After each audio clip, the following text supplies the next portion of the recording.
चाहता हूँ, क्या माहौल लग रहा है? मोदी का माहौल, बीजेपी। मोदी का माहौल। राहुल गांधी के दावे नहीं सुने हैं क्या? हैं? अरे सुन लिए, बकवास, हाँ? सब बकवास, राहुल गांधी में तो सब बकवास। 300 यूनिट का बिजली।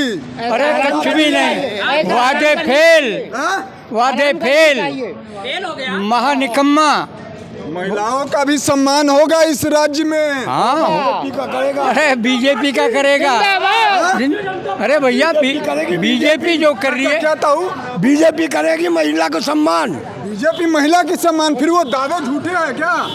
उसका झूठा है, बीजेपी का सही है, राहुल का झूठा। कहते हैं युवा नेता है हम। अरे युवा नेता कहाँ है? वहाँ कोई भी ना जाने है, कोई ना जाने वहाँ है। वो तो पाकिस्तान के नारे लगाता है। फटाखट फटाफट में ही जाएगा। पेंशन मिलता है क्या? पेंशन कुछ नहीं होगा। पेंशन मिलता है अभी? वो तो बीजेपी दे रही है हमको। उसके वहाँ में जो 1000 रुपए था, अब कितना अभी 3000 दे रहा है। पेंशन कितना? 3000। वो तो कह रहे 6000 देंगे। ऐसा हराम का नहीं चाहिए हमें, हराम का नहीं चाहिए। वो तो कह रहे सेवा कर रहे हैं। नहीं, धोखा दे रहा देश को, धोखा दे रहा देश को। तो बीजेपी 10 साल में हालत खराब कर दी हरियाणा। नहीं किया, नहीं किया। पाकिस्तान के नारे लगा रहा हूँ। पाकिस्तान के नारे। हाँ, वो पाकिस्तान के नारे लगा रहा है राहुल। ऐसा नहीं चाहिए। क्या है, कहीं कहाँ लगा रहा है? आतंकी बोलते हैं उसमें। आजम खान। इससे बढ़िया बेटा, इससे बढ़िया सरकार नहीं आनी, इससे बढ़िया नहीं किस आनी। मुद्दा पर वोट करेंगे? हाँ, विकास का मुद्दा पे करेंगे। हाँ, कौन विकास? कौन विकास? कोई भी विकास सब कुछ करता है। बीजेपी ने सारे विकास करे, बहुत बढ़िया विकास करे, देश को आगे ले गए। देश के लिए सुनो पूरे देश के अब लिए सुनो, आगे आओ, आगे आओ। भाजपा सरकार में, भाजपा सरकार में बिना खर्ची पर्ची के हमारे क्षेत्र के युवा नौकरी कर रहे हैं। बिना खर्ची पर्ची के बच्चे आज गांव-गांव जाइए, बिना पर्ची खर्ची के बच्चे नौकरी पा रहे हैं। ऐसा वो तो कह रहे सारा युवा बेरोजगार है। वो झूठ बोलते हैं, झूठ का कोई इलाज नहीं है, झूठ का इलाज नहीं है। गांव में आप सर्वे कर लीजिए, इस सरकार में बच्चे हर गांव से लगे बिना खर्च पर्ची और बिना खर्ची के। क्या नाम है सर? मेरा नाम सत्यदेव। बोलिए सर। मैं ये कहना 10 साल में। मैं ये कह रहा हूँ, नाश पीटा था 70 साल में। हाँ, 70 साल में? हाँ, 10 साल में तो दोबारा जिंदे हो गए हम। 10 साल में हमने जीना सीखा है। 10 साल में हमने देखा है कि विकास क्या होता है। 10 साल के अंदर हमने देखा है कि हमें कैसे जीना है। 10 साल में देखा है कि हमने राष्ट्र क्या है। 10 साल में हमारे बच्चों ने समझा है कि सरकार क्या होती है। 10 साल में समझा है। कहते हैं किसान परेशान है, मजदूर परेशान है। मजदूर कोई सुनो, अगर हम विकास नहीं करेंगे, अच्छा। एक घर से लगा लो, घर अगर विकास करेगा तो सब मजबूत होंगे। अगर हमारा देश मजबूत जब ही होगा जब हमारे रोजगार होंगे। हमारे मोदी जी ने आप फोर्स से लेके, कभी फोर्स के लिए 80% 90% सामान बाहर से आता था, आज 80% सामान हमारे देश में बनता है। ये मोदी की खूबी है। और जब ये चीज होगी, जब ये चीज बनेगी तो रोजगार पैदा नहीं होंगे। हरियाणा में 10 आज कौन सी जगह ऐसी है जहां पर फैक्ट्रियां नहीं लग रही हैं? आज कौन उद्योगपति ऐसा जो पैसा हरियाणा में और देश में पैसा नहीं लगाना चाहता है? एक भी जगह बता दो आप। जहां यूपी की बात करते थे वहां भी आज फैक्ट्रियां हैं। योगी राज देख लो, यहाँ पे सैनी राज देख लो, खट्टर राज देख लो, जहाँ पर बीजेपी की सरकार है वहीं पर विकास हुआ है। और ये गुमराह जो करते हैं, हमारे लोगों को बिठाते हैं, हमें एक ही जगह मार खा रहे हैं। सिर्फ जो जातिवाद में बटे हुए हैं, इससे हमें ऊपर उठना पड़ेगा और बहुत ऊंचा उठना पड़ेगा। परिवर्तन नो तीसरी बार भाजपा सरकार। ऐसा क्यों क्या ऐसा कर दिया? अरे भैया, मैं इतने बता दिया आपको, और कितने बता दूं? अब यहाँ से बता दूं, एक जमीनी सत्र से बता दूं। मैं सुभाष कॉलोनी बल्लभगढ़ में रहता हूँ। अच्छा। कितने लोग ऐसे होंगे जिन्होंने सुभाष कॉलोनी देखी होगी? बल्लभगढ़ की रेलवे से लाइन के साथ कॉलोनी है। अच्छा। उसमें मेरे को 40 साल हो गए रहते हुए। वहां पर हमने ऐसा कोई दरवाजा नहीं होता था जो नहीं खटखटाया। और जो प्रशासन के लोग थे और जो MLA बनते थे वो ये कहते तुम्हारा रास्ता ही नहीं है, विकास कहाँ से होगा? पानी निकासी तक नहीं हुई। 30 साल के अंदर जब भाजपा सरकार आई 2014 में, हमारी पानी निकासी ऐसी होगी, आज सेक्टरों में पानी भर जाता है। इसको विकास कहते हैं। सुभाष कॉलोनी में पानी नहीं भरता है, और आप जब रोड पर चलोगे एक भी खम्भा ऐसा नहीं होगा। ये विकास होता है। हम आपको वैसे नहीं बता रहे, एजकोल बता रहे हैं। हम आपको सच्चाई बता रहे हैं कि हमारा युवा जाग चुका है, और हमारा युवा बीजेपी के साथ है, नरेंद्र मोदी के साथ है, और पूरी शक्ति और भक्ति के साथ है। वो कह रहे परिवर्तन पक्की है, परिवर्तन पक्की। नो ना, कभी नहीं। ढूंढी मिला है, ढूंढी मिला है, कहीं भी ढूंढना, कहीं भी ढूंढना। गुमराह करता है, गुमराह, झूठ बोलता है, 40 सेना आपस में बढ़ाता है। अब हाँ, राजा ये देखा, हिंदू पाकिस्तानी के नारे लगवाता है, ये उसका रीजन है। अब उसमें देख लो, कश्मीर में अमन चैन है, अब भी कह रहे हैं हम 370 वापस लाएंगे।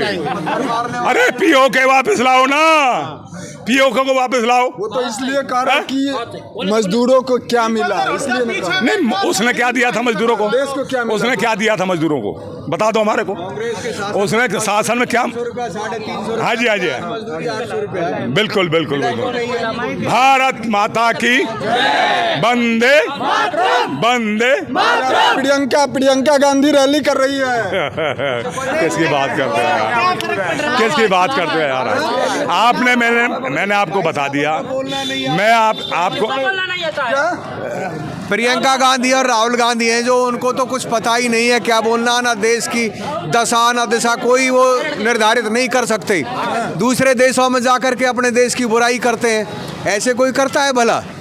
दूसरे देशों में पतवंत महिलाओं के सम्मान दिलाएंगे, महिलाओं को सम्मान दिलाएंगे। कलकत्ता में अभी पश्चिम बंगाल में वहाँ बेटी के साथ बलात्कार हुआ था, वहाँ पर कितने गए थे राहुल गांधी, कितने वहाँ धरना प्रदर्शन किए हैं? बताइए आप, बताओ क्यों मुंह नहीं खुलता इनका? यहाँ बेटी निकिता बेटी यहाँ मार दी, निकिता को गोली मारी थी बल्लभगढ़ में आफ्ताब अहमद के रिश्तेदार ने, उसके ऊपर क्यों नहीं राहुल गांधी बोले? आज तक बोले हैं कहीं? कश्मीर में पत्थरबाजों को नौकरी देने की बात करते हैं। क्या है राहुल गांधी? बताओ देश की दिशा और दशा कैसे बना सकते हैं वो? हिंदुओं को हिंसक बताते हैं। आपके चैनल के माध्यम से मैं पूछना चाहता हूँ राहुल गांधी जी से, हिंदुओं की एक भी हिंसा देश में दिखाएं।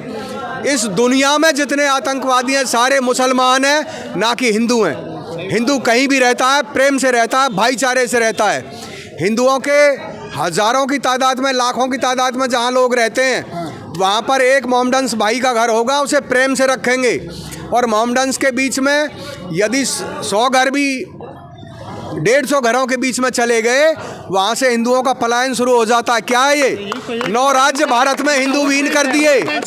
मदर टेरेसा ने पूरा पूर्वी भारत हिंदू विहीन बना दिया। कांग्रेस पार्टी मदर टेरेसा को वहाँ पर भारत रत्न की उपाधि देती है। हिंदुस्तान में हिंदू नहीं रहेगा तो कहाँ रहेगा? ईरान, इराक, अफगानिस्तान, पाकिस्तान, बांग्लादेश सारे हिंदू विहीन बनवा दिए इन्होंने। घने दिन की बात नहीं, 1856 में वहाँ क्या नाम है आपका, अफगानिस्तान में हिंदू राजा था। आज कहाँ गए वो सारे? सियालकोट जिला था भाई साहब, पीओके में सियालकोट जिला था भाई साहब। मैं बताऊंगा अभी, सियालकोट में 2000 भाई साहब प्लीज सुन लीजिए, 1941 में सियालकोट जिले में 2,31,700 हिंदू रहते थे। इसी मुद्दा पर हरियाणा वाले वोट करेंगे। हाँ बिल्कुल, हिंदुत्व के मुद्दे पर वोट होगी, बिल्कुल 100%। इससे पहले कांग्रेस के शासन में आज से 10 साल पहले गांवों से जबरदस्ती गायें चढ़ा ली जाती थी, काट दी जाती थी। आज 10 साल से चैन की नींद सो रहे हैं हरियाणा वासी। भैंस चोर ली जाती थी, बर्तन तक चोरी किए जाते थे। आज कहाँ चले गए वो चोर? बीजेपी की सरकार आई है जब से। और बीजेपी के सरकार के आने के बाद हुड्डा मैं श्रीमान चौधरी भूपेंद्र सिंह हुड्डा जी ने हरियाणा को जलवाया था जाट आरक्षण के नाम पे। जाट आरक्षण के नाम पे जलवाया था, नहीं जलवाया था? हरियाणा में कितने लोगों की हत्या हुई थी। इनको जब 10 साल ये संस्था में रहे, इनकी सेंटर में और स्टेट में दोनों जगह सरकार थी, इनको क्यों नहीं दिखा आरक्षण? क्यों नहीं लागू किया इन्होंने जाट आरक्षण? क्यों नहीं आरक्षण दिया उनको? बीजेपी की सरकार आने के बाद इनको तुरंत आरक्षण दिख गया। कह रहे हैं सर परिवर्तन इस बार है। भाई साहब एमएसपी बात करते हैं। मैं पूछना चाहता हूँ हुड्डा जी से और कांग्रेस सरकार से, जो श्रीमान अपना बहुत बड़ा वैज्ञानिक है MS स्वामीनाथन, उस आयोग को बिठाया था अटल बिहारी वाजपेयी जी ने। उसने आयोग बनाया था, उसके देखरेख में बना था, स्वामीनाथन आयोग की देखरेख में।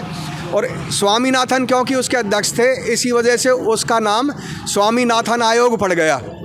भाई साहब मैं पूछना चाहता हूँ, भाई साहब प्लीज़ सुनिए, प्लीज़। मैं यदि गलत बोलता हूँ, तथ्यों पे नहीं बोल रहा हूँ, तो मुझे टोकिए बीच में। 2006 में माननीय स्वामीनाथन आयोग ने वो रिपोर्ट कांग्रेस सरकार को सौंप दी। सेंटर भाई साहब मैं MSP कह रहा हूँ। एक चीज बताओ, किसानों को किसी चीज की गारंटी कभी सरकार ने कभी दी है? बिल्कुल नहीं दी है। किसान अपने हालात पे ही जीता है और जीता रहेगा।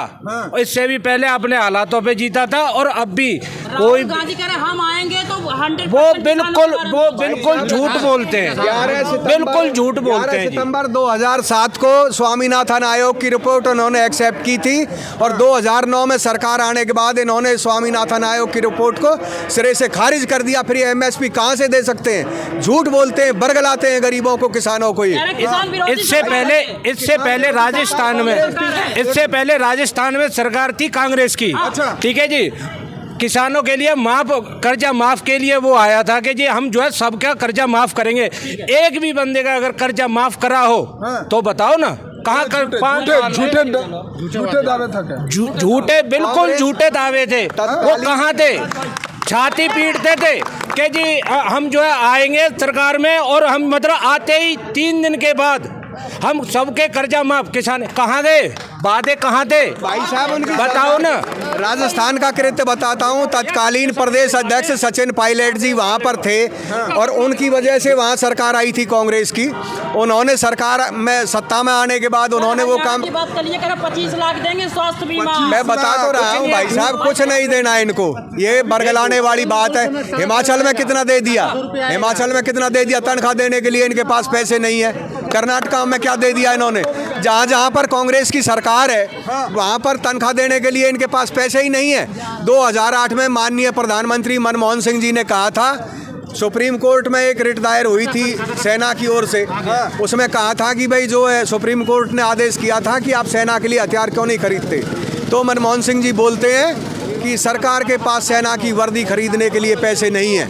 आज ये 25 लाख कहाँ से दे देंगे? सब ये तो करे मजदूरों को भी सम्मान दिलाएंगे, पिछड़ों का। मजदूरों को मिर्चपुर में सम्मान दिलाया था, गोहाना में सम्मान दिलाया था, धौलपुर में सम्मान दिलाया था। मजदूरों को ये कत्लेआम करवाते हैं और हुड्डा सरकार, कांग्रेस सरकार किसान विरोधी सरकार है। गोहाना में गोली चलवाई थी भाई साहब, गोहाना में गोली चलवाई थी और जींद में गोली चलवाई थी। कितनी जगह देखिए सुनिए, ये कहते हैं ना कि ये सरकार क्यों अच्छी लगती है, ठीक है जी। कांग्रेस के राज में फौजियों के सर काटे गए थे, ठीक है जी। और अब हमारा एक फौजी अभिनंदन बाई चांस गलती से पाकिस्तान में गिर गया, उसका एक बाल नहीं तोड़ पाए, तो आप पावर लगा सकते कि कहाँ है। बाहर विदेशों में जब लड़ाई छिड़ी, हमारे जो भारतीय भाई जो रहते हैं, जब लड़ाई छिड़ी तो सिर्फ उन्होंने एक तिरंगा दिखाया और उसकी पावर देखिए। पाकिस्तान वालों ने भी हमारा तिरंगा दिखाया, तो ये मोदी की पावर। फिर ये जो हर रोज जो सैनिक शहीद हो रहे हैं, ये क्यों हो रहे हैं? सर सुनिए, जब बात देखिए कांग्रेस के शासन में कितने होते थे, आज कितने होते हैं? लड़ाई झगड़े में किसी का कोई मजहब नहीं है, कोई कुछ नहीं है। देखो जब होता है, हमारे दुश्मन सामने खड़े हैं। परिवर्तन छोड़ो। क्या लग रहा है सर हरियाणा का माहौल? आज की डेट में बीजेपी की सरकार आने वाली है। 55 सीट लगभग तय हैं। 55 सीट। पिछली बार इतना नहीं आई थी भाई साहब। नहीं 55 सीट इस बार अब की बार आ सकती हैं। ऐसा क्या कर लिया? ये बिट्टो पावर इंडिया को मिलने वाला है। अभी जो अमेरिका से वापस आए हैं प्रधानमंत्री जी, तो 169 देशों का समर्थन लेके आए हैं। अच्छा। हाँ, और बिट्टो पावर मिलने जा रही है इंडिया को। राहुल गांधी तो पटवन सिंह पन्नू से मुलाकात करके आए। यात्रा का क्या प्रभाव पड़ेगा? चुनाव पे बहुत पॉजिटिव प्रभाव पड़ेगा इसका। पॉजिटिव प्रभाव पड़ेगा देश पे। इस पर राजनीति को बदलाव लाएगा बहुत ज़्यादा, क्योंकि हमारे देश में मोदी ही ऐसे एक नेता हैं जो विदेशों में पहचान बनाई है देश की। जो और GDP यात्रा सबको न्याय दिलाएगा न्याय दिलाएगा सभी को।